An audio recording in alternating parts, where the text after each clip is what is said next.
Good afternoon, everybody. This is Travis with Quiet Minds, and this is our guest, Kate. She's going to be joining us today. We're going to be talking a lot about a bunch of different variety of things. I was not going to be on today. Fortunately, he's not feeling very good, so we're giving him the day off. But welcome to episode 3 of the Quiet Minds podcast. Today, our focus is going to be mental health in the military. Yeah. So without further ado, I'm going to introduce everybody to Wendy. So my name's Gwen. I'm a veteran service officer. I'm accredited with several agencies, and I help veterans search for benefit. And of course, you guys know me. I'm Travis. We are here. One thing I do want to touch base on, because episode 2, we touched base on it for a quick moment. Marcel had his first ever Tomorrow Needs You wellness walk with the Rancho Cucamonga Quakes. Turnout was actually a lot better than anticipated for the notice that he had given out. We only had about a 2-week notice, and about 50 people showed up. Marcel was able to throw out the first pitch. And the best part about it, in future episodes, we're actually going to be using that footage from his first pitch from the wellness walk. And we're going to utilize that in a later on podcast to show and highlight what a wellness walk really means and what it can do for the community. One thing that I would like to do, and we just have to pull it back up because we were prepared and then we weren't prepared. I mean, that's fine. That's life, man. That is life. That's life. It is the facto of life. If we look at it. Yeah, that's military too. Hurry up and wait. Nope, go the other way. That's not the way we're going. I know I told you that way, but now we're not going that way this time. We're going the other way. All right. Gwendy, I do have a question for you because I may have missed it at one point in time. Have you served this country? I have. What branch? I was in the Marine Corps. Okay. What's funny enough is I actually have a cousin who was in the Marine Corps, and she was Marine Corps. She got out, and then she went Army, and then she became a chef. Yeah. Fun fact, that wasn't my first experience with the Marine Corps. I was asked out on a date by a Marine to go to the Marine Corps ball years before that. And I went and I loved it. And that didn't change my mind. I was really bent on not ever joining the military, but it was a nice experience. I was like, this is fancy. I mean, that's always a good indication, right? When you go somewhere unanticipating some other outcome going on, and boom, it just happens. Yep. So I know a few of my cousin's stories. I do know that she was in the Marine Corps morning of 9/11. Wow, yeah. Oddly enough, I come from a very long line of military veterans. Both my grandparents, my mom's dad was the Army. My dad's dad was the Navy. His 2 brothers were the Navy. My mom's brother served in Vietnam as well as my dad's brothers. And his son, my cousin, served in the Army as well. So 4 generations of my mom's maiden name served in the United States Army. Wow. That's really cool. My dad also served in the military. So, and since he moved here, he immigrated here. Some of us just kind of followed suit. I mean, it's understandable. My cousin's ambition, he had 2 options, oddly enough. Was it the go to jail or get enlisted one? It was, I'm going to kick you out or figure your life out. Even worse. Oddly enough, I was proud of him the day that he told me that he was going into the military. Well, that's good. Most of my friends actually know that I carry the Marine Corps on my shoulder. I have lost friends, and it's some unfortunate. There's a reason why I'm actually going to show you something later on. It's near dear to me because one of the ones that I lost, unfortunately, suffered a very traumatic injury, and PTSD is a big thing. Right. Absolutely, it is. He lost. Unfortunately, he came back, but he did not come back whole. And he came back and he lost his own. Right. And that's unfortunate. I'm sorry to hear that. You know what?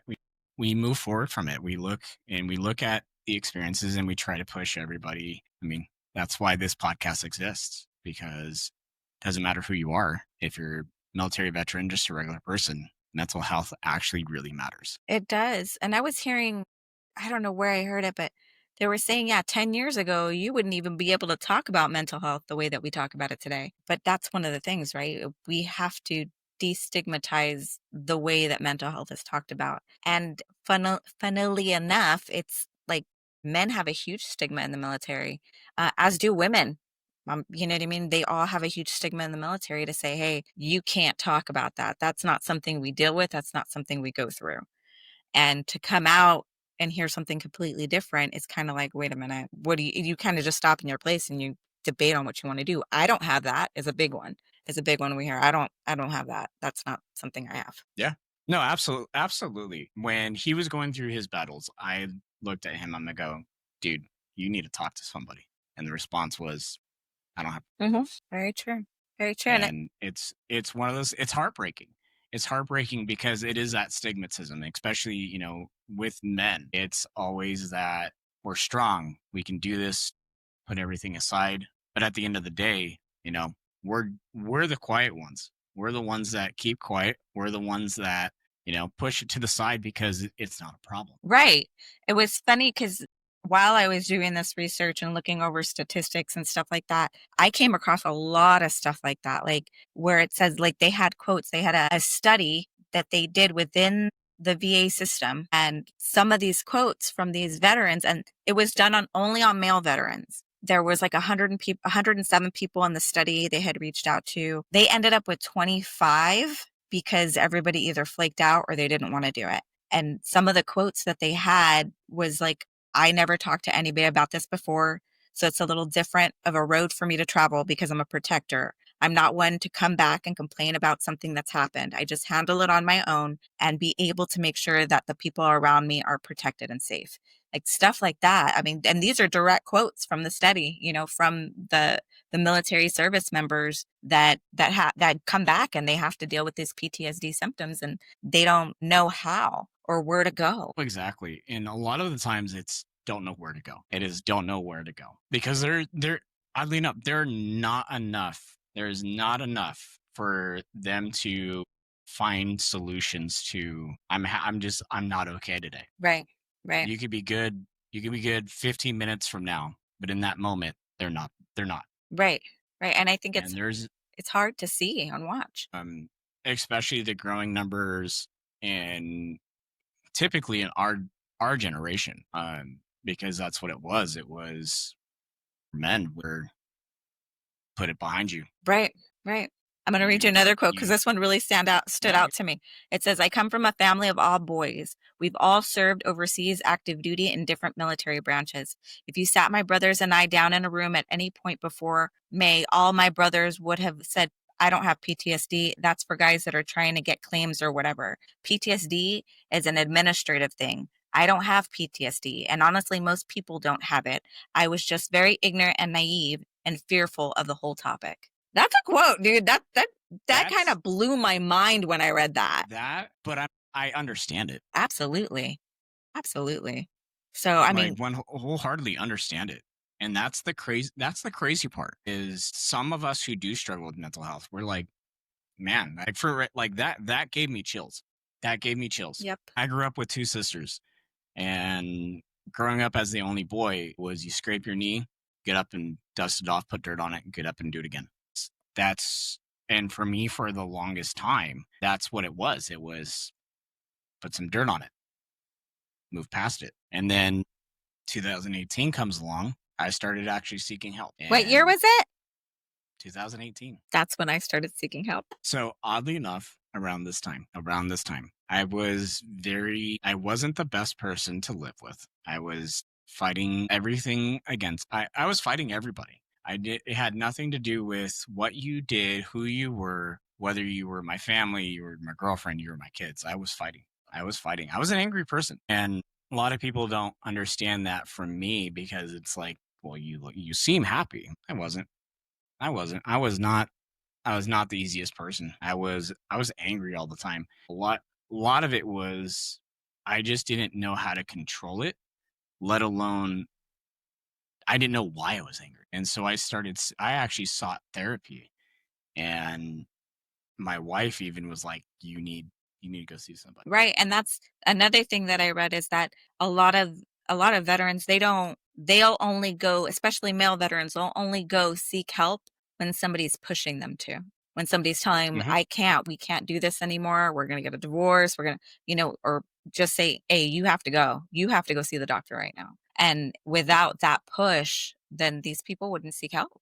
If you're alone by yourself, who's going to egg you on to go see help? And that's where the struggle is the most. That's where the fights that lost. Right. Right. And that's the unfortunate part. What I'm going to show you is actually a challenge coin. It is a 22 a day challenge coin. Really? It is. It's a Valhalla coin? It is not a Valhalla coin. I didn't know if it was Valhalla. It is the original 22 a day challenge. Wow. Wow. The original. Wow. You cannot find them at all. They only made roughly about 2,000 of them. That's really cool that you have one. That's really, really cool that you have one. I made sure I got one. When they came out, I made sure I got it. Yeah. Because I've never had to use it, but I know there'll be a day that I'm going to slap it down on the table and I'm going to tell somebody to go get some help. Right. Right. And that's all you can, like, I want to say that's all you can do, but I mean, you can do more. Like, there's a lot of people out there that just, especially when you see veterans that are struggling, a lot of the time you won't see them struggling with that specific, because PTSD doesn't have a whole lot of, it marries symptoms with anxiety and depression and all that stuff. So it's kind of hard to diagnose when all your symptom is anger or drinking. So you get substance abuse problems and things like that. So it's, in my experience, I found a lot of substance abuse stemmed from PTSD because they were trying to find a way to cope, because they were trying to find a way to handle it. And so now a service connection for veterans is, if you have PTSD, you can have secondary addiction to a substance. It's understandable. And I see it. I see that as that secondary, addiction, because you get so used to telling yourself, no, I don't, it's not me. Mm-hmm. That's not me. That's go fuck off. Yeah.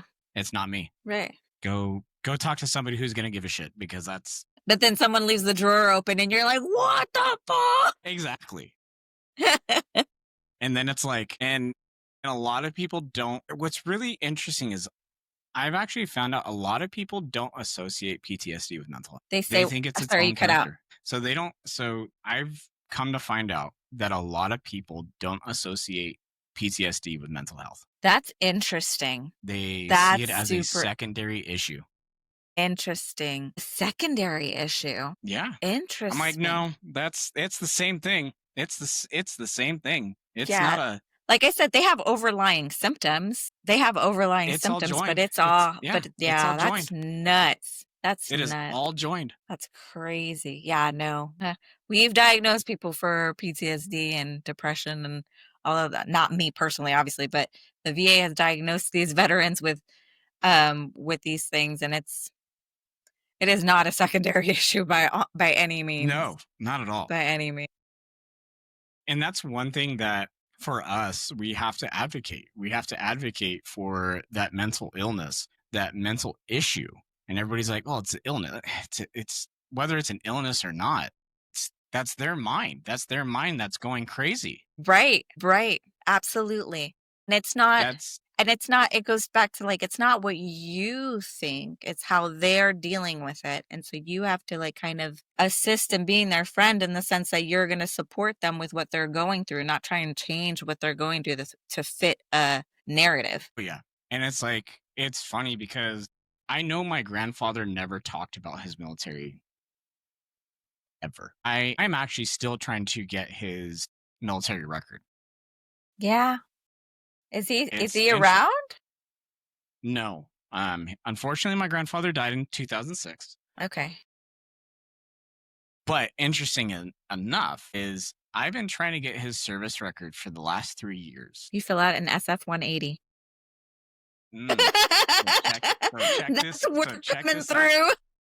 So check this out.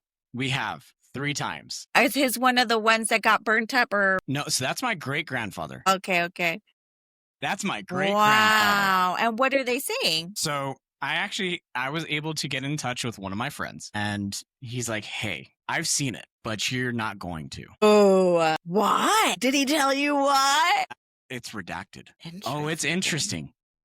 It's interesting. So I thought, right? He stormed the beaches of Normandy at Omaha Beach. He was there 2 days prior. And This is something that he told my sister, Really? the person he told. But Dang.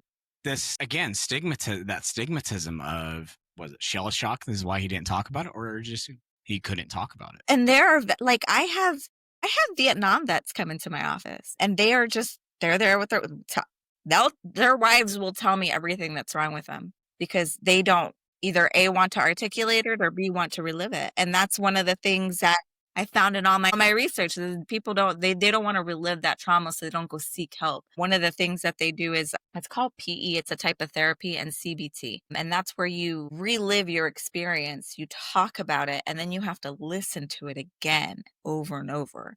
I did not up that route. That was it's basically supposed to desensitize you or whatnot. So, but yeah, like they have services available to them, and these veterans just don't know where to go or how to get there. And the sad part is that you don't have to be service connected in order to go to a VA to get seen for mental health. Any veteran can go to any VA and say, I need to be seen for mental health, and somebody will see you. You don't have to be registered. I mean, I'm sure they'll register you when you get there, but that's one of the laws that was put into place. And so our veterans could be more open about getting help. And I love that, right? So the reason why is because my mom and I talk quite a bit about my uncle's time in Vietnam. I do remember, so there's a story that goes on. Oddly enough, it's really weird. My grandmother was in the hospital. She calls my grandfather and goes, "Who's hurt? Who's hurt? Nobody. Everybody's just, nobody's hurt." Hangs up. My mom said about an hour later, United States Army's calling the phone, telling my grandfather that my uncle is being medevaced out of Frankfurt. I do know that my grandfather tried with my uncle to either go to the VA or just seek some type of, hey, come with me, just come with me to the American Legion. Just come. You just come with me. And he fought my grandfather on it for a very long time. Oddly enough, I knew he was a Purple Heart recipient. That I was aware of. It wasn't until, oddly enough, 2018, when me and my wife were in Washington, D.C. I was there for work. We went to the National Archive Museum. We went and looked at the Purple Heart recipient wall. Tell me why I saw my uncle's name on there twice. Wow. And up until the day he died, he never sought help. And I understand now. I understand now at 38 why him and my cousin used to get into it. Why? Why do you think that was? Because there was no way for him to relive it, and he didn't want to. Yeah. So he's suppressed. Oh, yeah. And then it's like, it's got to go somewhere. It's like just constantly shaking a soda can. And it's one flick of it, it's going to explode. Something's got to give. Something's got to give. Yeah, unfortunately, he passed away in 2016 from stage 4 brain cancer. Thankfully, he was accepted into Riverside National Cemetery, where I'm really happy that I was shook the day I went to see him in the hospital. Man, I didn't recognize him. Yeah. Yeah, it's hard to see loved ones go that way. And a lot of what my cousin told me still resonates with me to the day. He was on his deathbed and he was still having ramblings about Vietnam. Yeah. And I looked at my cousin, I go, I understand that you were only in South Korea, but do me a favor, go get help if you need it. Yeah, because you never know. It's not just combat. You know what I mean? It's not just the combat aspect of it. Yeah, that's a huge part of it. But you see things that you don't want to see when you're not in combat. So like suicides on base. If you walk in on something like that, or you walk in and your roommates, I mean, it's traumatizing. It's something that I think everybody should see a therapist at least once in their life. Yeah. At least once. Go talk to somebody that's not your family and friends, that don't have like a link to you, so you can maybe see an outside perspective of things. So, and that's the crazy part. That's the crazy part. And again, oddly enough, the title fits the podcast, right? We're sitting here talking about the ones who are quiet themselves, that essentially they're the quiet ones suffer the most, right. unfortunately. And they do. I mean, if we throw out perfect examples, Chester Bennington, Robin Williams, two main examples right there. Oh my God, Right. that's just heartbreaking. And that's just heartbreaking in itself. And, there are so many people that do the same thing that we have no idea about, but they're special to somebody. So Oh yeah, one it's hundred worth percent. us trying to reach as many people as we can in order to make sure that everybody's safe. Like you have options. You know what I mean? Yeah. No, and that's why I really wanted to bring you on, because to touch base on that aspect of it, because the ones who are the quiet the most are our vets. Right. Right. It is. And it's sad because it's some stuff that you can't catch. If you're angry all the time and people are around you now a little bit more because people are more aware about mental health and the symptoms that come with that. But 10 years ago, you never saw that. And it was just 10 years ago. Like you It's crazy to think it's 10 years. Yeah, yeah. So it says 1 in 5 US veterans of Iraq and Afghanistan experience PTSD or major depression. 1 in 5. That's insane. 47 feel sudden outbursts of anger. 44 have difficulty adjusting to civilian life. And 5 to 39% have issues with alcohol dependence. So it's going to show up in ways that you don't anticipate it to. Well, he just came back and he was drunk all the time from the military. After he got out of the military, he kept drinking or whatever. Well, yeah. Well, yeah, no shit. That seems about right. Yeah. If he's not drinking and he came back from Iraq and Afghanistan and he's not drinking, I'm gonna question every fucking thing he did. I know I was. I know I was. So it's a given. Like, again, friends of mine, Iraq and Afghanistan. So, and it's like I know which ones were the drunks, and I know which ones were the ones that, as much as I didn't want them to, their only sense of relief was going back. Yeah, that makes sense. Their only sense of Yep. normalcy was going back. Yep. And you had at that time, 2008, 2009, a lot of people were leaving the military only to find themselves in a civilian job that sent them to Kuwait or Afghanistan. I mean, for much more money, but Of still, course, still, of course, it's much more money, when but like, you leave what you're doing for the military and you end up doing it for the civilian sector, you're still in that same spot. You might not be under that much stress, like wartime stress situation, but you're still undergoing the same pressures, and it feels kind of homey. It sounds ridiculous to say, but yeah, people trip out at me when I say one of the most beautiful sunsets that I've ever seen is in Iraq. I mean, I can understand it. I can understand it, because a lot of the photos that I've actually seen of Iraq, there's some beautiful places. There are some beautiful places, and it's like, oh, it does. It does. I'll remember a picture in Afghanistan, a picture that one of my buddies sent me that when he was in Afghanistan. Snow. Yeah. I'm like, it snows there. Yep. I'm like, okay. I'm like, I get it. I go, Imperial Sand Dunes. It snows there. Yeah, no, it makes sense. Yep. And it's a trip. It's a trip. I mean, it is definitely a trip, right? But it's that sense of normalcy that they have going back somewhere versus being back stateside and trying to adapt to civilian life when they don't know what that is anymore. Right. And well, if you look at it back then, there also wasn't boots to suits program. Right. You're absolutely right. And it's even in transitioning, even in coming back, not only do you have to transition to civilian life, right? So now you're not on base with your family.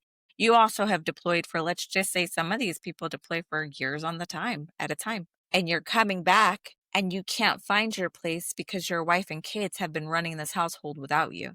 And they've been doing just fine. So now you have to go back and find your place in it. And it's almost like you're trying to find your puzzle. Like, where do you fit? So that in itself brings all kinds of stressors and, makes you feel a different way about who you are and what you've accomplished. So yeah, it's crazy to think about, for sure. Yeah, no, it's definitely crazy. One thing that we wanted to actually touch base on. So this is what's, in that breakdown that I sent you. Right? What does meditation mean for you? A whole stinking lot. A whole stinking lot. I meditate almost, I don't want to say every single one because I miss a couple here and there, but almost every morning I wake up, I make my bed, I brush my teeth, I go meditate. And it sets the tone for my day. It sets what my intentions are for that day. It gives me a chance to find my own little space and time. I'm always running around. I was almost late here, you know what I mean? Like I'm always running around. And if not, I'm just in bed depressed. I'm always running around. And when I'm always running around, it's just that little safe space for me where I know it's just me and my thoughts, and no one's judging me, and no one's telling me what to think or what to do or what to say. And it's just me going over who I am as a person and who I want to be and set that intention of, as such. So for me, it's a huge impact. I'm hoping to grow it. I just got back into it, and I could tell the difference between me not meditating in the morning and me meditating in the morning. So yeah, for me, it's a whole lot. So for me, it's a big thing, right? I touched on this last episode. Meditation for me is quite a bit. That's actually part of what I started in therapy. It actually started before therapy, but it just progressed once.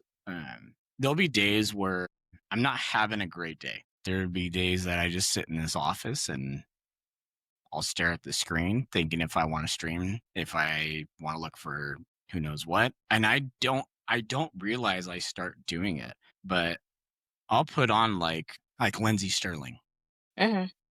and I'll just start zoning. Right. I'll start zoning, not realizing that I'm in a meditated state. Right. There's no wrong way to meditate. Yeah, absolutely. Absolutely. There's no wrong way to meditate. So, you know what's For funny? me, I'm sorry to interrupt you, but you know what's no, you're funny is fine. that on the drive over here, my podcast I was listening to, it ended and it went into a Jay Shetty podcast. And he was talking about meditation, and he was using parts of segments of old clips and old shows that he had to reintroduce meditation. And I haven't gotten to the end of it, but I'm going to assume that he meditates with everybody at the end. And I and wouldn't be one of the surprised. things was, is like, there's no wrong way to meditate. You can journal, No. and that's meditation. You can sit by yourself and count your breathing, and that's meditation. You can walk and meditate. So what's really interesting, my wife doesn't realize that she does it, but she meditates. She doesn't realize it, but I've figured it out, right? She does it when she's in her book. Ugh. And and so she'll be she'll be reading her book and she'll be listening to classical music at the same time. Well, I can't do that.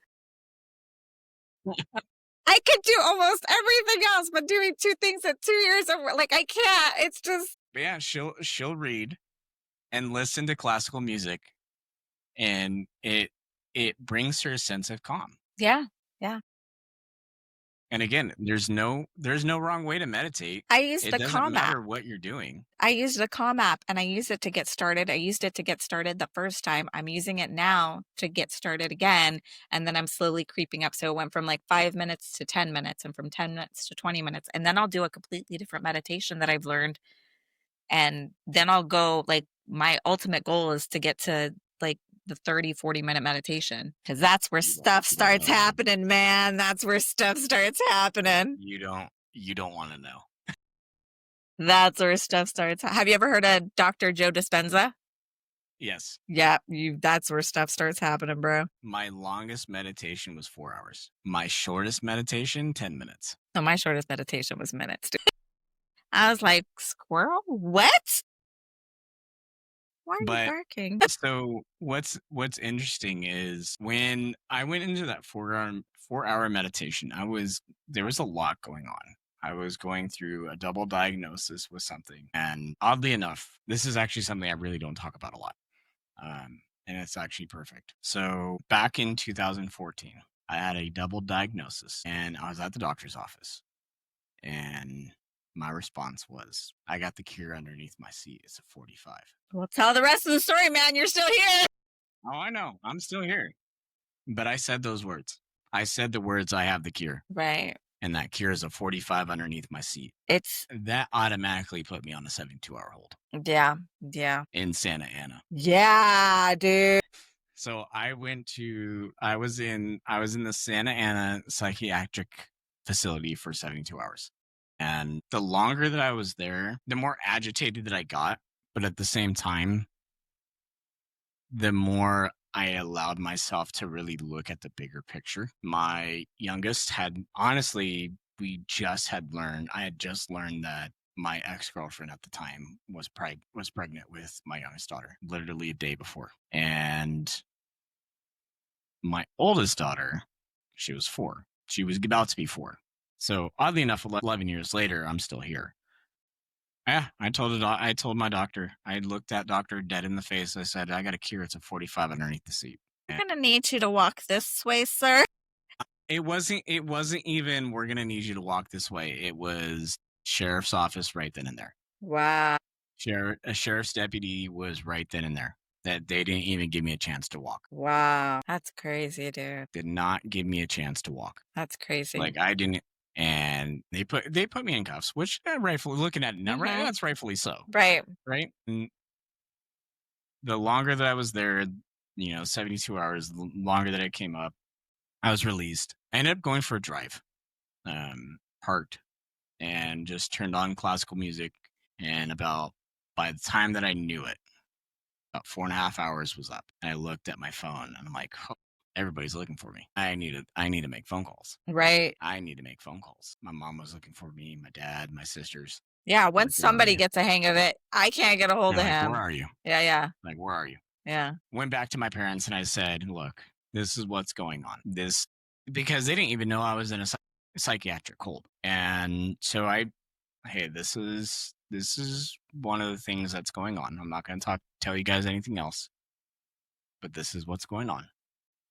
That day when I allowed myself to talk to them about what one of those diagnoses was the day that I meditated about 4.5 hours. That's nuts. 4.5 hours is really crazy. And oddly enough, it gave me the ability to actually talk to somebody. And that's what's important. So instead of, I don't think an hour would have done it. I really don't. I think my mind and my body chose that time frame to be able to calm myself down. Yeah. Yeah. And I think sometimes your body knows what to do better than your mind does, and your body will just kick into high gear. 100%. Your body will just kick into high gear. And then we touched on it. My spiritual awakening in Alaska, mind blowing. Really? Yes. I'd love to go to Alaska. If you like the cold. I do like the cold. Are you kidding me? I ran into my office today. I went to one of my coworkers. I was like, I get to wear a hoodie now. Like, I'm so excited. You know what? We're not there yet. You're never there. We're not there yet. You're never there. But Christmas. It's 80 degrees today on Christmas Day. Everybody's going to the beach. Put up our little palm trees with the lights on it. Right. But oddly enough, yeah, we touched a little bit on it last episode. But yeah. Spiritual awakening in the middle of Alaska, middle of the Yukon River, actually. Circle, Alaska. Cold. I'm just gonna say cold. Yeah. At night with the wind chill, it was -42. Can I curse on this show? Because man, I like being cold, but I don't like being that cold. Like, I need to have enough hoodies to keep me warm, With the wind chill, -42. Dang. It's a fucking dead center of the Yukon River in winter. Just I don't to go mind. hunting. I mean, it sometimes it does get me, like, because it snows where I'm at. So sometimes when it's snowing outside and I have to take the dog out and I put all my layers of clothes because we're actually going to go for a little walk, it is fun because I'm all like tucked in. What's funny? That's that California girl in you. Yep, absolutely. Absolutely. They say it all the time out here. They're like, I'm like, it's just a California thing. Oddly enough, when I was a kid, we would go up to Washington to visit my aunt and uncle and my dad's brother. In the winter, I'd wear shorts. Yeah, that's nuts. I was a California girl born and raised, man. As soon as it hits 75, hoodie. See, I can't do 70. No, 75 is still too warm for a hoodie. Hoodie. But I want to say, and I have people that live here now that lived in California for a little while. And they've told me the cold is different somehow. It could be 75 here, but it's cold. And 75 over there is just nice. So as soon as 75 hits here. Depends on where you're at. I'm cold. This past week, it's been Florida weather. Really? I heard it's been humid out there, man. I heard it's been Florida That's weather. Gross. Like right now, okay, let's see. Where's this weather app at? All right. So it's supposed to be 74. Okay. Mm-hmm. Supposed to be, right? Right? 65% humidity. Shut up, for real? Um, it's 72 over here. Partly cloudy. Beautiful, dude. Like I Well, do. I bet. I do miss California, but I feel like that has become like I miss California. That's where I was born. I was raised there. I love it there. My family's there. I just like the cold sometimes. And And that was the there's nothing wrong with that. catalyst. And that was the catalyst. And this is something I don't talk about much on the virtual web or whatever you want to call it. But yeah, when I say lost my shit. When I lost my shit, I packed my mom's car. My mom had passed not too long before that. I packed my mom's car and I just started driving. I ended up in Kentucky Ugh. and it was October and it was snowing and it was just like I don't know, and it was crisp, almost like refreshing, and it was almost like a for me, it was more like I had to be that cold to start it's like it was almost like a transformation of sorts to be cold and to feel like when the wind blew, it was blowing everything away. So when I was outside after classes or meditation or whatever, that it's like when the wind blew, it would just bring me some sense of calm. That was your grieving process. Yeah. And from there, I was like, I always want to have a chance to be in the snow. Maybe not all year, but for a good time. Maybe it For can the snow time. pretty heavily and I don't have to go to work. I could just Right? play video games all day, you know? It's not too much to ask. I mean, that's the life, right? Right there. Right, right. I mean, soon. You're getting there. You're getting close. I mean, but I love what I do. I don't want to misinterpret that. I do love what I do and I love the fact that Absolutely. it's trying, dude. It's trying because I hear so much of it. I hear so much of it. And it's all I can do is try for these veterans. And it's daunting sometimes. It's nice to have video games to kind of have a break and meditation to have a break and then just recenter myself and remember I'm not my job. I can only do what I can do. Oh, 100%.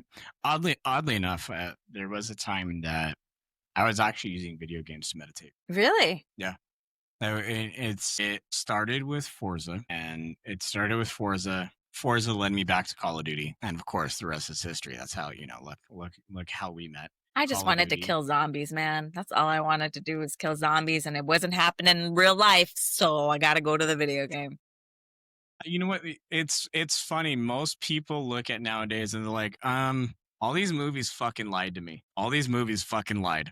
They're like, where's the fucking zombies? You feel bad, dude. Imagine being a girl. Like Prince Charming was gonna come get me and shit. Like the movies have been lying to us for a long ass time, dude. So it's funny. I mean, the first episode we touched a little, on that a little bit, in the sense of I may be my wife's Prince Charming, but she don't fucking need me. Yeah. I'm so glad She that don't you can need me. appreciate that. I'm so glad you can. It's like that. I mean, and I'm sure like she loves having you around, but it's like one of those things where that part where, what was it? Suicide Squad, where they go get Harley. They're going to search to go get Harley. They're trying to rescue Harley from this evil bad guy. And Oh, you're talking about Birds of Prey. Yeah, yeah. And they go to scale the wall. Yep. And she comes around. She goes, "What are you guys doing? I'll go back inside. You can try. Like, let's fucking do this. Like, I want to be rescued." Yeah, it is. So, like, yeah, I can definitely take care of myself. But you were going to try? Okay, go try. There are days that she'll be doing something and I'll go and help her. And she looks at me and goes, "What the fuck are you doing?" I'm just trying to help you. Like, get out of my way. I'm trying to alleviate. And she'll look at me and goes, "Yeah, shut the fuck up. Not today, sir. Go away." Yeah, exactly. It is. Another good point that we have on here is I know we're straying. My bad. No, it's fine. It's fine. That's what that's what the podcasts are for, right? That's what we're for. And then we're able to get back to that, back to the basic questions, So what was your question? We have to tell the stories, right? Yeah, for sure. Here's the thing. Without the stories, the questions don't make sense. Right.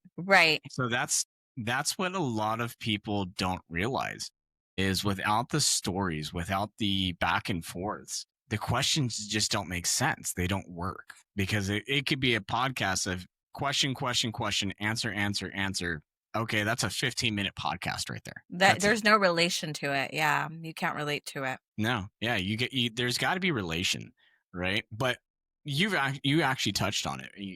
Oddly enough, you're saying that it's trying. That what you do is trying. Where do you find peace of mind, or where do you clear your mind after a fucked up day? I have the wonderful opportunity to live where I live. So as soon as I get home, I walk my dog. My dog is trained to be off the leash. So he'll run into the field and we'll just walk around in a circle and just being, for me personally, being in nature is a huge part of who I am. And being able to connect, I feel, to the earth, for me, that's how I restore myself. That's how I remember this isn't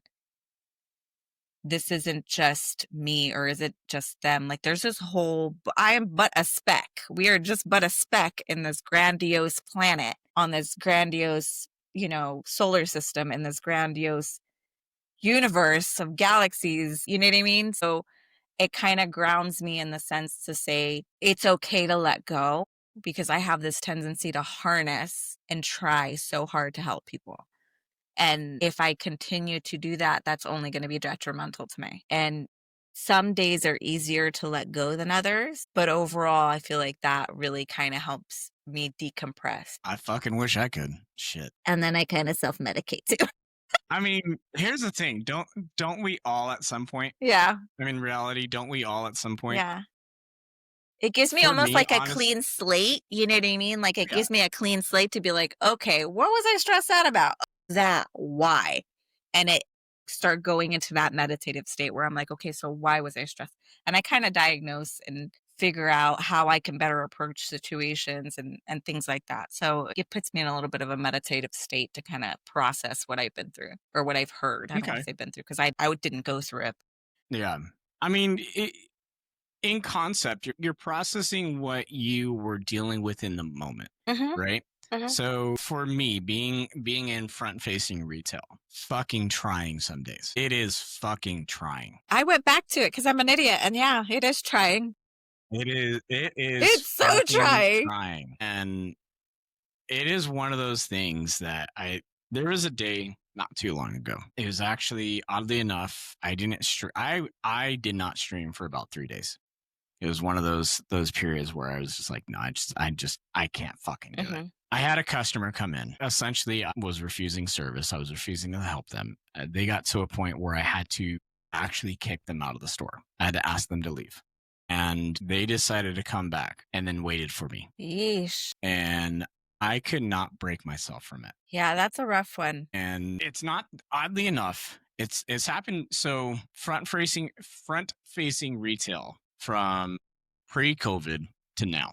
Okay. Yeah. I have dealt with people in my face during COVID. Got called everything in the book. I've never, up until this year, have had anybody wait for me after. Wow. That's crazy. And I'm like, and I really had to, it took me 3 days to reevaluate myself. And I questioned whether or not if I was in the right or in the wrong. I was questioning everything I did. I can imagine. And I kept coming back to the same conclusion. What I did per policy was correct. And the fact that That's all you can do. and the thing is, I also took a stand about being verbally abused Right. by somebody. Right. And asked them politely to leave the store. And I was like, I'm at this point in time, conversation's over. I'm going to ask you, please leave the store. And I'm just like, I go back to it. And even now talking about it, I'm like, no, everything I did was correct. Right. Everything I did was correct. There have been times where I've almost been punched in the store. Oh my God, for real? Yes. Where you work? And Compton? Just kidding. Compton's No. pretty. There's some nice parts of Compton. You'd be surprised. You would be surprised. I'll tell you off. Yeah. off stream. I gotcha. And there was a day that I was done. I'm like, I just wasn't having a good day. I looked at this guy straight up and go, then start swinging. It was one of those days. Like, I just didn't care about what was going to happen. Didn't care about what consequences. Right. I was having a bad day and decided this particular customer who was trying to use counterfeit money, by the way. Yep. Trying to do a counterfeit return. Mm-hmm. And I just looked dead in the face and said, start swinging. Weirdly enough, me doing that made them leave the store. Yeah, because you confronted them. And it's even like, but again, rest of the day, I was like, okay, Moving yeah, on. that happened. Moving on. Moving on. But having two people wait for me after work has been like, it makes me question whether or not I want to continue in front face. Yeah. I think front facing retail is, as management, I think it's very difficult just because you have so many things that you have 100%. to adhere to. And there are things that your employees have no clue about, and there are things that the customers have no clue about. And then, of course, you're dealing with your own life stuff. It's definitely a very entailed experience. Oh yeah, 100%. Very entailed And so experience. it's like there have been days where I just have not been able to clear my head. Like it's a day. There'll be days that I can't. Right. And I'll stream for 2 hours and be like, I just can't do it. Yeah, absolutely. And I've had those days too where I mean I'm like, hey, no, and I'm private anyway, so I don't give a lot of information but I love that our community just respects it. You know what I mean? They kind of 100%.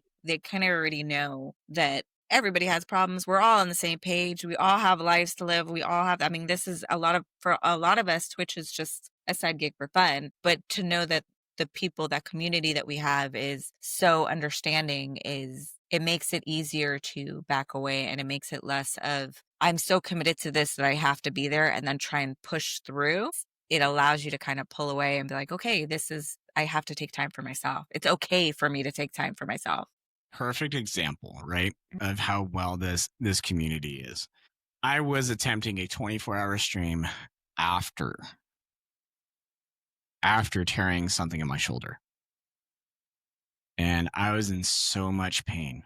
So much pain. I made it to hour 16, to the point where I could not take it anymore. It was one of those things that I had to take something for it because Right. that's how much pain I was in. And told everybody, hey, look, unfortunately, because of how much pain I'm in, I really hate doing this. I do not want to do this. And the community openly goes, you're good. Yeah. You're good. Yeah. Health is more important. Your health is more important than your stream. Yep. And it's the Except truth. for Journey. Journey always has to stream. But yeah. I mean, he's gonna be on next week's. You know, he's got some shoes to fill. Yeah. I definitely will say that. He's got some shoes to fill. Who was your last week's guest? We didn't have one. Okay. So you were guest number 1. Really? Yeah. Female. And again, the reason, and as I was telling Marcel earlier today, I'm like, so this is who she is. This is what's up. This is something for me that I think we need to talk about, right? It's something he goes, no, he goes, absolutely. He goes, absolutely. He goes, mental health. Yes. He goes, what are we? I go, exactly. That's exactly. And the thing is a lot of people don't understand, especially in the civilian life, that just because we're blind or naive to it doesn't mean it does not exist in the military. I feel that's where it stemmed from. I feel like when people were using PTSD as, wartime, then people started realizing this doesn't just happen during wartime. This happens to everybody, to a lot of people. So yeah, I think what you guys are doing is super important. Yeah, and the thing is, we're trying to reach everybody, not just one, not just two. We're trying to reach beyond, and we're looking at it in the whole grand scheme of things. We're looking at it not only for the civilian life, but also military life, because everybody, somehow, some way, we are affected by it. Whether you are a person who lives with somebody who's being affected by their mental health, or you, in fact, are the person that's struggling with mental health, and that comes into play with, this one of the last things, that what does it take to be a good listener, not only for you, but for somebody else? So that's such a can of worms type question. Here's the thing. It's a rabbit hole, Yeah, right? it is a rabbit hole question in the sense of one, what is so let's break it down a little bit. So one, what do you need for yourself when you're like, hey, I'm having a bad day, and you have somebody to talk to? What is that one thing that you need from them? I think understanding, because sometimes you can't always relate to people. Like, if I were to tell like a flashback story to my best friend currently, she's not going to relate to that. She's not going to, but she can try and understand it and try and understand where I'm at. She may not understand the situation in its entirety or understand half of what I'm saying or the acronyms I'm using or any of that. She doesn't have to. It's just being able to just understand that I'm going through something and to be able to be there. Just a presence sometimes is enough for me. At one, And sometimes I get rowdy and she just understands that. so there was a point where, again, I was going through a lot. Manic depression was happening for me, and my best friend hated me for a while. Now, my best friend was also going through some shit too. We weren't utilizing each other the way we should have. We were essentially, I would be blowing her up, she'd be blowing me up. We got to a point where I yell at her, you're not understanding how I'm feeling right now. You're just making it all about your fucking self, vice versa, right? And finally, I went out to Mass. I went out to Massachusetts, and I'm like, you know what? I can't be in California. So I go out to Mass. I actually found very solace in Massachusetts, oddly enough, Cape Cod mainly. And for me, that most people are like this, and I don't get it. I don't understand it, but I get it. And that's ink therapy, Like, tattoo therapy. really? You don't understand it? I just understand, just hear me out. At that time, Uh, I didn't. Had you Okay. had tattoos at the time? I did. Really? That's Really. interesting. What's really, and so it wasn't until I was in Massachusetts, and she goes, "You're gonna go get a tattoo. What do you want? What do you want to do? How much you got?" I'm like, I don't. The fuck are you talking about? I'm like, whatever. So we go to this place on Cape, and I really wish he was still around. Unfortunately, this tattoo artist did pass away. Medical reasons, medical health. His medical health really deteriorated. But I fell asleep during traditional Japanese Teikenbo. Really? So That's crazy. for me, it's honestly somebody tell me to go get a goddamn tattoo. Now you understand it? This one right here. This one right here, to be perfect example. It was literally my wife telling me to go get a fucking tattoo. That's crazy. Yeah, because sometimes it's therapy for me too. It's just And it's when you don't have the money for it, then you have to postpone things. 100%. 100%. But for me, it's honestly just saying, let's go get a tattoo, or you probably just need to go get a tattoo. Mm-hmm. The wife will tell me the problem may not go away, but you'll at least be able to handle yourself a little bit better once it's done. Right. And 10 and a half hours later, it's by the time I was done with it, I honestly forgot why I was even mad. Those are the good times. You walk And out and you're all cheery, like, I got a new tattoo. it wasn't even I got a new tattoo. Yay. it was that in that moment I didn't know that's what I needed, but she did. Yeah. And for me, that's what a good that's what a good listener is. Somebody to tell you either shut the fuck up Right. and go get this done, Right. or it's I don't know what you're going through, but I'm here. Right. Right. And there have been many times that in the past 6 months, it's been, I don't know what you're going through. I'm here to listen. Mm-hmm. Sometimes you got to shut the fuck up, but I'm still supporting you no matter what. Right. I think that's the underlying factor, right? Just know someone when you're listening to them to kind of understand them. Maybe not the problem, but understand them well enough to be as supportive as you can. And I think that's the best thing that we can be, right? Is to be that supporting factor of, I may not know what you're going through today, but understand the support is here. We are here to listen. And sometimes it's oddly enough, and it's more prevalent than not. Mhm. Sometimes all that person needs is a fucking hug. Right, right. And And dude, I love hugs. Not from it's random strangers, but sometimes you know what I mean? Like, I love hugs. no, and that's the thing. It's like sometimes and some people don't. Mhm. The wife doesn't like them all the time. But when I know when she's going through something, and I know when she needs one, Right, I will listen till I'm deaf, even though I already am deaf, but I will listen. I will acknowledge that her feelings are valid. I will acknowledge that it's understandable. I may not understand exactly what they're feeling, what she is feeling. I will give her a hug. She literally will embrace my shoulder, silence. And that's when I know I've done my job. yep. And sometimes it's that too, you know what I mean? I just need to hear. I don't need you to say anything. I don't need you to do anything. I just need to hear your presence here. So I don't have to feel like I'm going at it by myself or alone. Yeah.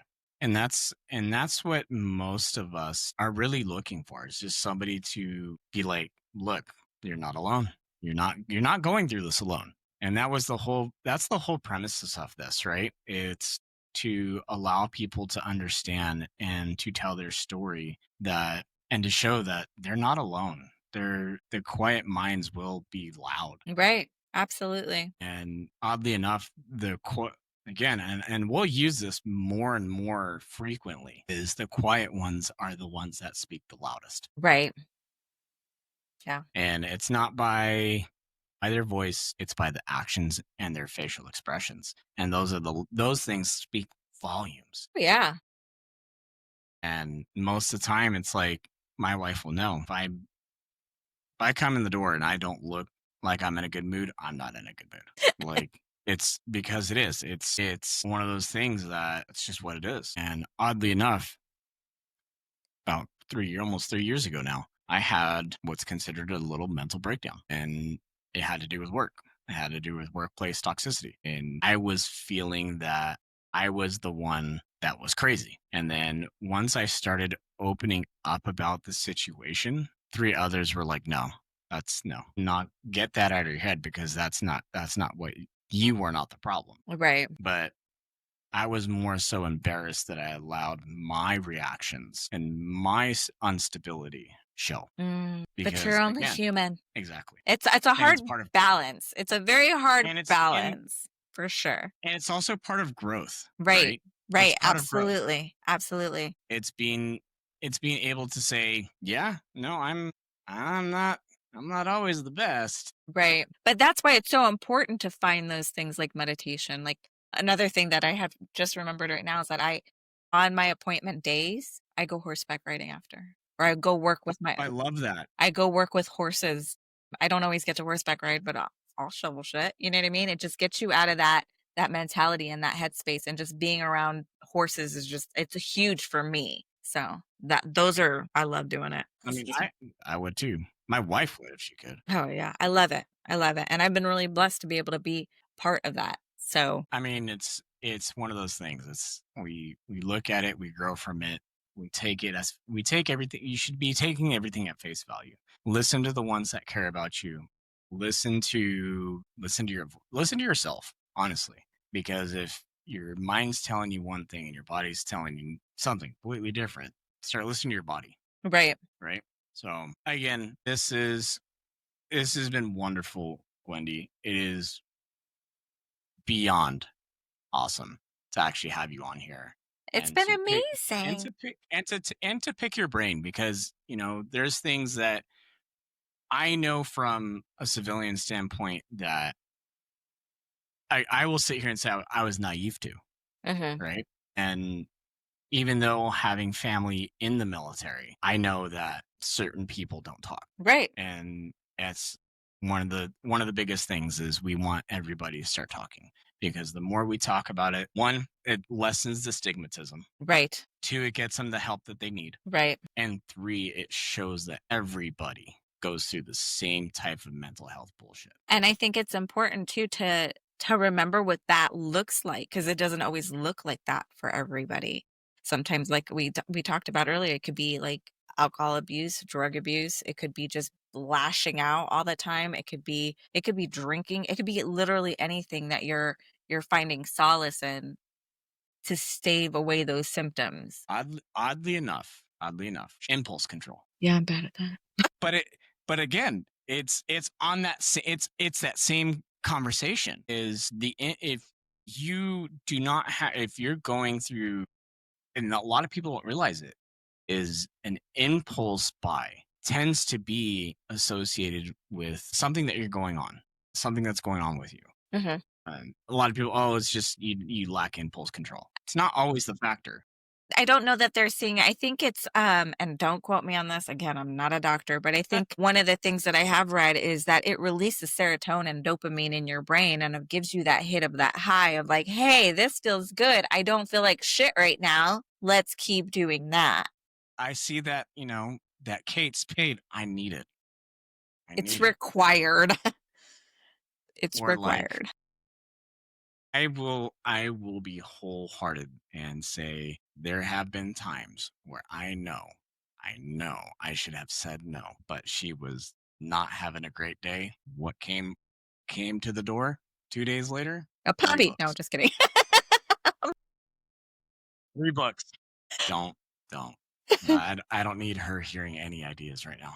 My goodness. I don't need another puppy yet. Oh, trust me, I'm already dealing with one at the other. my gosh. The in-laws already have a new one. No, puppies are wonderful. They're so cute until you have to train them, and then it's like your responsibility. Yeah, right. It's like children. Yep. So, hey, I'm going to throw out some of these statistics to you just in case you want to use them later. All right. Well, we'll Approximately 11% of veterans who visit a medical facility run by the VA for the very first time have a substance abuse disorder. More than 900,000, that's 80%, abuse alcohol. 300,000 abuse illegal drugs, and almost 80,000 abuse both. That's fucking high. Isn't that fucking crazy? That's fucking high. That's a high fucking number. In 2018, speaking of 2018, 25,000 veterans aged 18 to 25 had an addiction within that last year. 174,000 veterans aged 26 or older had, that's an addiction. Okay, hold on. The age, okay. So this is according to the American Addiction Centers, okay? So in 2018, 25,000 veterans, 18 to 25, had an alcohol abuse disorder. And they don't call it alcohol abuse, it's called alcohol, and I think that's what's throwing me off. Yeah. Same thing.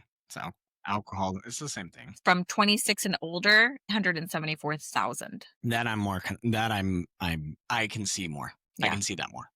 Yeah. And that's coming from, the ones that used to party in high school. Right. Marijuana is the most commonly used illicit drug.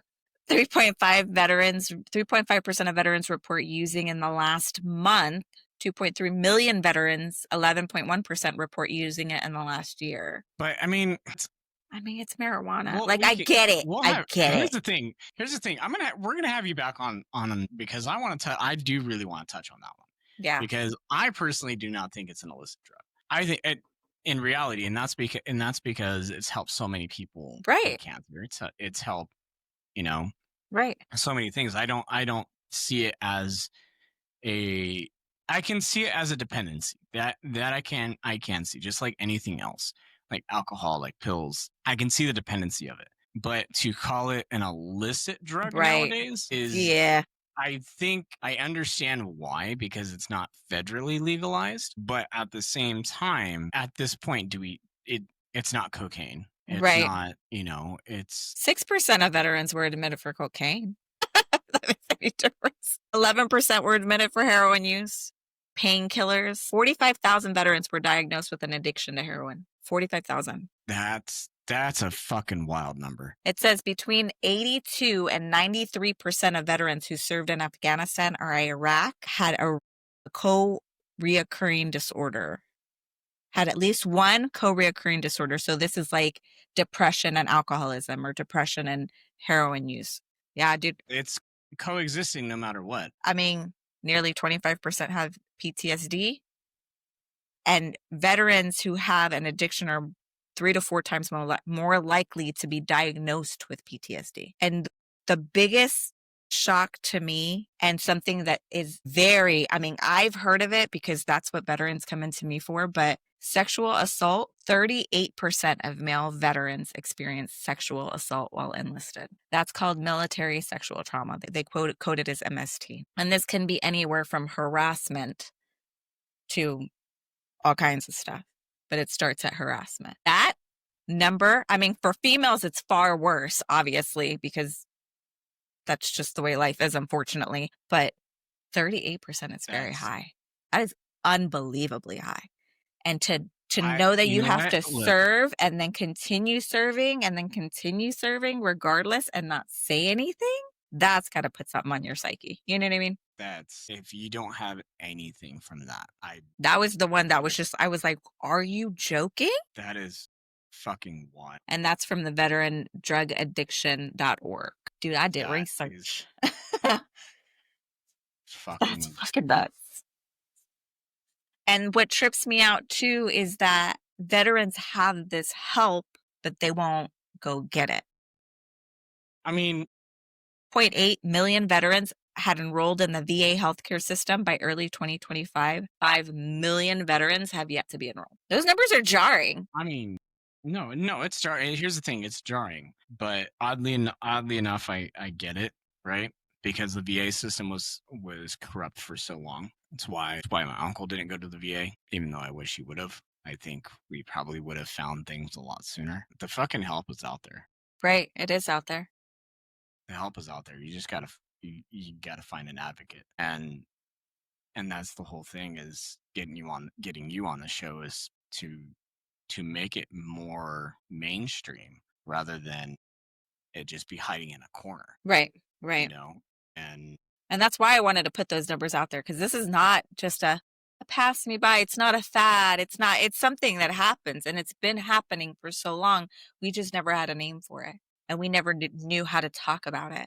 And I think with men especially, there's always that stigma of men have to be stronger. And I'm not, as a female veteran, I can get kind of ate up too, but I'm given so much more grace when I show emotion. And I think that's something to be mindful of when you're talking to other male counterparts that are trying to show some kind of emotion and they're having difficulty with it. 100%.